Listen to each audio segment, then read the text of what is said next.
No one likes to lose, least of all boxers, so when Ibrahim Balla came up short against Filipino Nei in June last year, he was shattered.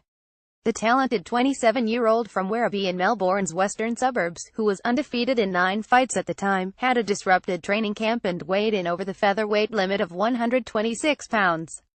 The fight was split on the judges' scorecards when Balla walked into a hard uppercut in the 3rd round, followed by another. The referee took a long hard look at Balla and waved off the contest to save him from further punishment. There is no silver for second in professional boxing. I wasn't at my best, mentally or physically for that fight, admits Balla. You can make up a million excuses as to why you lost, but as a professional fighter one think the best way to look at it is he's beaten me, move on from there and become a better fighter. I try to make no excuses. I lost fair and square. As a former amateur star who represented his country at the 2012 London Olympics, Balla had been largely untested in the pro ranks before being matched with Tabanaw. That loss to Neil John Tabanaw was probably the worst thing that could have happened, but it was the absolute best outcome, says his trainer Lim Jekka, a former Australian junior middleweight champion. It made him have a look at himself and what he wanted to do and where he was going in the sport. It showed him what he needed to do to find that mental maturity. And that was something that had to happen for him. That maturity has been evident in his last 3 fights against increasing levels of competition. In his last fight he put on a boxing masterclass against former world title challenger Sylvester Lopez, who recently took Tasmanian featherweight contender Luke Jackson the distance. In that fight Balla boxed superbly. His jab was sharp and accurate, his body shots were on point and he moved fluidly around the ring. Balla, 121 with 7 knockouts, will be looking for his 4th straight victory when he takes on Tanzanian Salim Mtango, 90 with 6 knockouts, at Hosking Promotions Punches at the Park 6 on the 21st of October at the Melbourne Park Function Centre in the heart of Melbourne. Balla admits he hasn't seen much footage of his opponent but says that he is ready for anything he brings. I'm definitely looking for the stoppage, to excite the crowd a little bit, says Balla.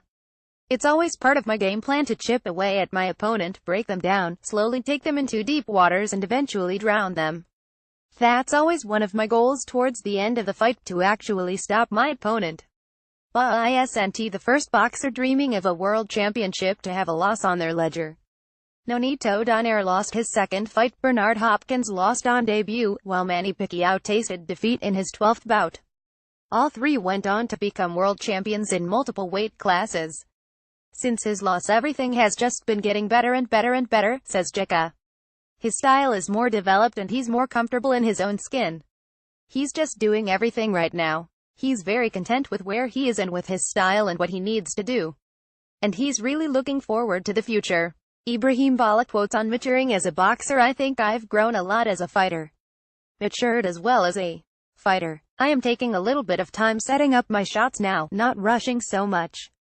That's what my trainer Lim has been putting into my head, taking my time, setting up my shots. We do a lot of work like that in the gym. On his opponent Salim Mtango I haven't seen too much of him. All I know is that his record is 9 wins, 6 knockouts, so he looks like a decent customer. You never know what you're going to get when you're fighting people you haven't seen much footage of. I'm expecting anything, so I'm ready for anything. On his last fight against Sylvester Lopez I thought I executed our game plan really well, with a little bit more sticking of the jab and setting everything up from there. A little bit of foot movement as well, which worked really well against Lopez. I was expecting a tough fight from him. He fought for a world title, so he had a lot of ability and experience to him. I knew he was going to come out and try and focus on left hooking and body punching as that's his strength. I was able to take away his strengths and use them against him. On his 12-month plan, in 12 months' time I want to crack the top 10 in the world. I want to have a serious opportunity, even be fighting for a world title. I just need the actual sparring experience.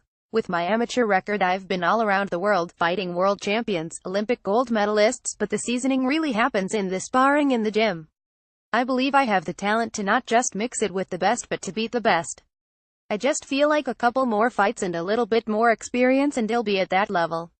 On his large supporter base it's extremely important. Your supporters are pretty much what keeps our sport alive. I'm happy that I've got a lot of people that support me and help me out with everything. At the end of the day, it's sad to say, but boxing is a bit of a business. If you can't put bums on seats you're not going to be put on cards. I'm happy that I've got a lot of support and a lot of people follow me, and I hope to get a lot of people on the bandwagon again.